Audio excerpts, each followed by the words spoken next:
Junior NTR Trivikram Srinivas కాంబోలో తెరకెక్కనున్న mythological మూవీపై భారీ అంచనాలు నెలకొన్నాయి.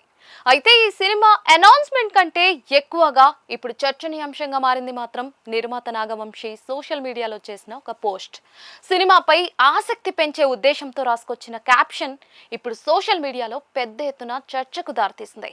సినిమా కాన్సెప్ట్ పోస్టర్ను షేర్ చేస్తూ నాగవంశీ ఉత్తరాన జన్మించాడు, దేశ హృదయ భాగంలో రూపుదిద్దుకున్నాడు, దక్షిణాన పూజలు అందుకుంటున్నాడు అనే ఫీలింగ్ తో క్యాప్షన్ ఇచ్చారు. ఇందులోని ఉత్తరాన జన్మించాడన్నది వివాదానికి కారణమైంది. తమిళ నెటిజన్లు దీనిపై తీవ్ర అభ్యంతరం వ్యక్తం చేస్తూ ఉన్నారు. అయితే నిజంగా నాగవంశీ పోస్ట్ లో తప్పుందా అంటే దీనికి సమాధానం పురాణాలు, తమిళ కల్చర్ చెప్పే కథలు చూస్తే తెలుస్తుంది.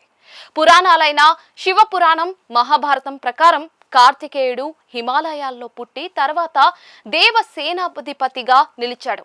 దాని ఆధారంగా చూస్తే ఉత్తరాన జన్మించాడనే క్యాప్షన్ కు పురాణం ప్రకారం ప్రూఫ్ ఉందని కొందరు చెప్తూ ఉన్నారు.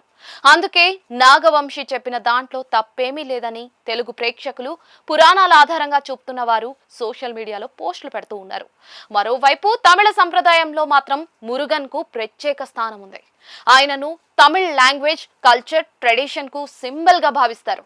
మురుగన్ తమిళుల స్థానిక దేవుడని, ఆయనను నార్త్ కు చెందిన దేవుడిగా చూపించే ప్రయత్నం చేయడం సరైంది కాదని తమిళ నెటిజన్లు విమర్శిస్తూ ఉన్నారు. వాస్తవానికి కార్తికేయుడు, మురుగన్ గురించి రెండు సంప్రదాయాల్లో రెండు విభిన్నమైన కథనాలు ఉన్నాయి.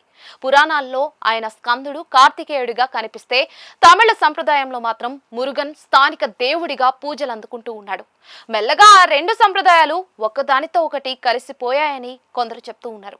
అయితే ఆ అంశాన్ని రీజనల్ ఎమోషన్స్ తో లింక్ చేసినప్పుడు మాత్రం ఇలాంటి వివాదాలు తలెత్తడం కొత్త విషయం కాదు.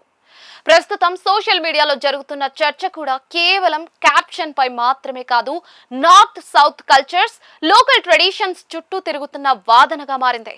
దీంతో సినిమా ప్రకటన కంటే వివాదమే ఎక్కువగా వైరల్ అవుతూ ఉంది. అదే సమయంలో మరో అభిప్రాయం వినిపిస్తూ ఉంది. పాన్ ఇండియా సినిమాలకు విడుదలకు ముందే చర్చకు రావడం సహజమని, నాగవంశీ పోస్ట్ కూడా అలాంటి హైప్ తీసుకొచ్చిందని అంటూ ఉన్నారు. వివాదం వల్ల సినిమా మరింత వేగంగా ప్రేక్షకుల్లోకి వెళ్ళిందని చెప్తూ ఉన్నారు. అదే సమయంలో దేవుళ్లకు సంబంధించిన అంశాల్లో మరింత జాగ్రత్త అవసరమని సినీ ప్రియులు సూచిస్తూ ఉన్నారు. ఏదేమైనా కూడా ఇప్పుడు నాగవంశీ పోస్ట్ ఉద్దేశం ఏదైనా అది ఇప్పుడు పెద్ద చర్చకు దారితీసింది. ఇక త్రివిక్రమ్ కథను ఎలా నడిపిస్తారు, సినిమాలో మురుగన్, కార్తికేయుడి కథను ఏ యాంగిల్లో చూపిస్తారు అన్నది క్లారిటీ వచ్చిన తర్వాత వివాదానికి చెక్ పడనుంది.